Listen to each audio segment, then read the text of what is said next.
Mais uma fase da Operação Luz na Infância prende suspeitos de pedofilia em vários cantos do país e no exterior. Em São Paulo, um professor é detido. 2 trens batem de frente e mais de 60 pessoas ficam feridas no Recife. Eu sou Érica Reis e esse é o nosso Leitura Dinâmica. Fique bem informado. Fique comigo.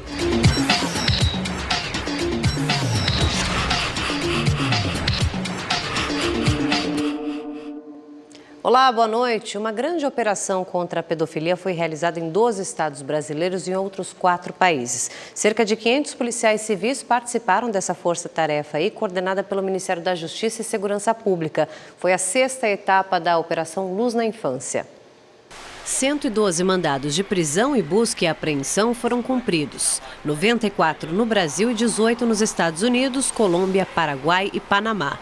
Só no estado de São Paulo foram 57. 17 homens foram presos em flagrante. Com eles foram apreendidos mais de 180 mil arquivos com conteúdo de exploração sexual contra menores. Entre os detidos está um professor de história de 54 anos. Ele trabalhava num colégio da zona oeste da capital paulista. Segundo a polícia, o acusado usava a própria sala de aula para produzir vídeos das adolescentes. Ele colocava uma câmera escondida numa sala e aí chamava as alunas para perguntar algumas coisas e tentava e filmava, conseguia fazer imagem íntima dela. Na casa dele foram recolhidos computadores e celulares. Nas 5 primeiras fases da Operação Luz na Infância, nos últimos 3 anos, 597 pessoas foram presas em 8 países. 2 homens foram flagrados pichando um imóvel em Fortaleza, no Ceará. Esse vídeo mostra a dupla chegando de moto. O garupa está com uma bolsa de entregas por aplicativo. Eles pegam os sprays e começam a pichar o muro. Esse homem sobe no telhado e pinta a parte alta do estabelecimento. Pouco tempo depois, os PMs chegam. Os suspeitos de 22 e 34 anos foram autuados em flagrante por crime ambiental.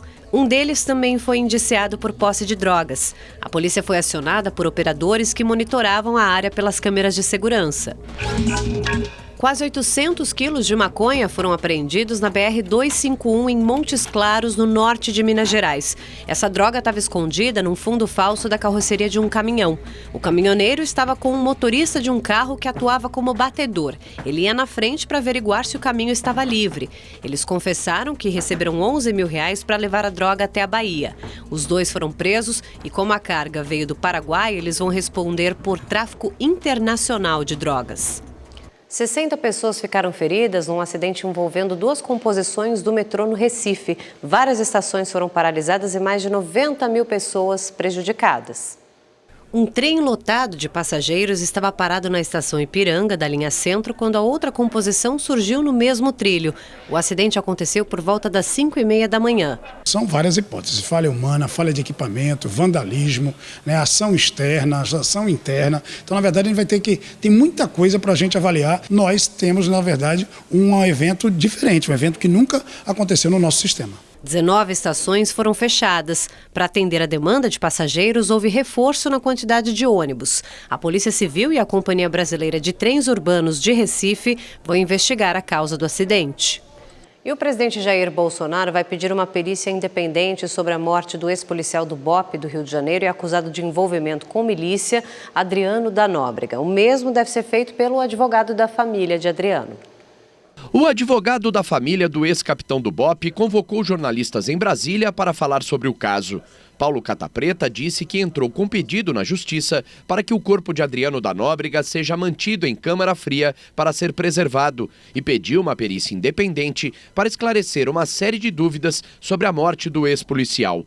Para ele, a versão oficial de que Adriano morreu em uma troca de tiros com a polícia baiana tem elementos inconsistentes. Há marcas no corpo que, segundo nos parece, e alguns peritos que consultamos têm entendido assim também, que são absolutamente incondizentes com a versão oficial de uma troca de tiros. Há uma marca no peito que há de ser esclarecida, há um corte na parte superior da testa aqui, que há de ser desvendada e esclarecida por meio desses exames oficiais, sem dúvidas. Não estou tirando credibilidade ainda de qualquer laudo oficial, não, mas nós queremos nos assegurar com os nossos peritos também que de fato isso pode ter ocorrido dessa forma mesmo. Adriano da Nóbrega, acusado de envolvimento com a milícia do Rio de Janeiro, foi morto no último dia 9 de fevereiro na cidade de Esplanada, na Bahia, em uma operação da Polícia do Estado. Ele estava foragido há cerca de um ano após a operação do Ministério Público para prender integrantes da milícia de Rio das Pedras. O ex-policial do BOPE chegou a ser homenageado por Flávio Bolsonaro na época em que Flávio ainda era deputado estadual. O atual senador também empregou familiares de Adriano no antigo gabinete na Assembleia Legislativa do Rio. Flávio Bolsonaro afirma desconhecer as suspeitas contra Adriano. Hoje, o presidente Jair Bolsonaro demonstrou preocupação com a condução das investigações e disse que já tomou providências para pedir uma perícia independente sobre a morte de Adriano da Nóbrega. E os peritos alegaram ali que, pelo que tudo indica, tiro fora queima-roupa. Então foi queima de arquivo. Interessa a quem é queima de arquivo? A mim? A mim não. A mim de zero. O que é mais grave agora? Primeiro eu estou pedindo, já tomei as providências legais, para que seja feita uma perícia independente. Jair Bolsonaro também afirmou que o procedimento vai garantir que não sejam alteradas possíveis provas. Eu quero uma perícia insuspeita. Por quê? Nós não queremos que sejam inseridos áudios no telefone dele ou inseridos conversações via WhatsApp, é só isso. Assim como já havia feito no fim de semana, quando trocou acusações com o governador da Bahia, Rui Costa, que é do PT, Bolsonaro voltou a questionar a ação da Polícia Militar da Bahia, que terminou com a morte de Adriano da Nóbrega. Mais uma vez, o presidente citou os assassinatos do também petista e então prefeito de Santo André, Celso Daniel, e da vereadora Marielle Franco, do PSOL do Rio de Janeiro. A quem interessa não desvendar a morte da Marielle. Os mesmos que não interessam desvendar o caso do Celso Daniel. Foi exatamente os mesmos. Uma perícia independente vai dizer que se ele foi torturado, se não foi, a que distância foram os tiros. E tinham dezenas de pessoas cercando uma casa. A conduta não é essa. A conduta é cercar e buscar negociação para ver se render. Bom, e a Justiça da Bahia determinou um novo exame no corpo de Adriano da Nóbrega depois do pedido do Ministério Público. O corpo está no IML do Rio de Janeiro.